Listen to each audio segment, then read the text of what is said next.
Une injection, c'est toujours quelque chose qu'on a vu comme pratiqué par des paramédicaux, des médecins, des infirmières. Et forcément, on se dit, c'est un acte technique. Bien sûr, mais en même temps, l'injection qu'on peut se faire soi-même, c'est quelque chose qu'on apprend. Tout acte technique s'apprend. Il faut bien penser que les infirmières, les médecins, ils ont appris à faire des piqûres. Ça, c'est une évidence. Mais en même temps, se piquer soi-même, quand on maîtrise la technique, c'est un gage de liberté et d'autonomie.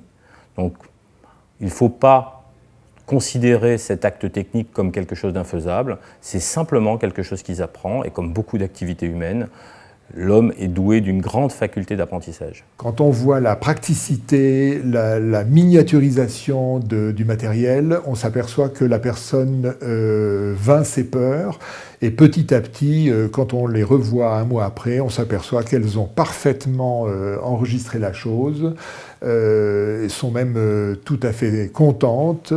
Pour preuve en est une statistique qui disait que 95% des patients ne parlent plus de l'injectable une fois qu'ils l'ont essayé. Le mieux, ce serait qu'on vous aide. C'est-à-dire que la première injection peut être faite avec votre médecin. Mais si c'est trop compliqué, si vous êtes trop anxieux, vous pouvez être aidé par une infirmière. Elle peut venir chez vous le matin, le soir, pour mieux vous accompagner. Peut-être le premier mois, par exemple, pour faire cette injection. Puis après, vous verrez que finalement, vous pouvez tout à fait vous émanciper, c'est-à-dire la faire tout seul.